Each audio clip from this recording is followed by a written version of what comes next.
1 फरवरी 2024 भारत की finance minister Nirmala Sitharaman ji ने 2024 के बजट को रिलीज कर दिया। क्या होता है ये बजट और इससे हमारे देश को क्या फायदा होगा? Honorable Speaker, I present the interim budget for 24-25.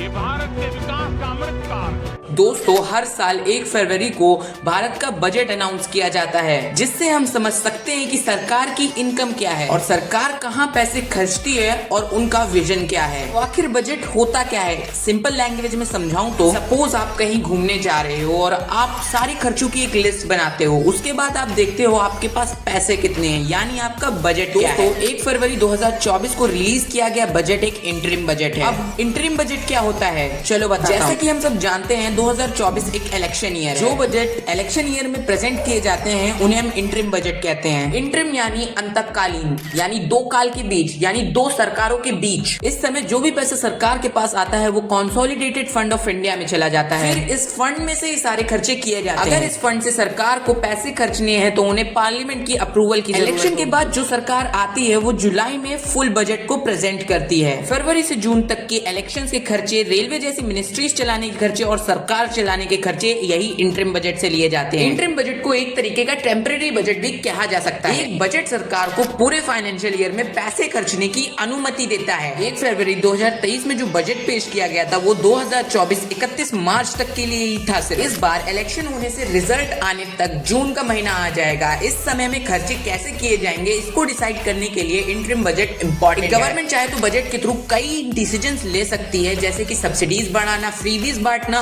और तो और टैक्स रेट कम कर देना, जिससे उनके इलेक्टोरियल चांसेस बढ़े। इसको अवॉइड करने के लिए इलेक्शन कमीशन ने इंटरिम बजट पर कुछ रूल्स लगाए हैं, जिससे करंट गवर्नमेंट को कोई अनड्यू एडवांटेज ना मिले। लेकिन इंटरिम बजट के अंदर सरकार के खर्चों के लिए फाइनेंशियल परफॉर्मेंस, फिजिकल डेफिसिट और फ्यूचर प्रोजेक्शंस भी हो सकती हैं। तो अब बात करते हैं भारत के 3 सबसे बड़े खर्चों की। नंबर 3 है मिनिस्ट्री ऑफ रोड ट्रांसपोर्ट, जिन्हें 2,70,000 करोड़ रुपए दिए। नंबर 2 पर आती है भारत की मिनिस्ट्री ऑफ डिफेंस। हमारे देश की सुरक्षा के लिए 6,21,000 करोड़ रुपए खर्च किए जाएंगे। दोस्तों, नंबर 1 पर आती है मिनिस्ट्री ऑफ फाइनेंस, जिन्हें 18,50,000 करोड़ रुपए दिए जा रहे हैं। तो चलो वीडियो को लाइक कर दो, चैनल को सब्सक्राइब कर दो। मिलता हूं अगली वीडियो में। Good bye.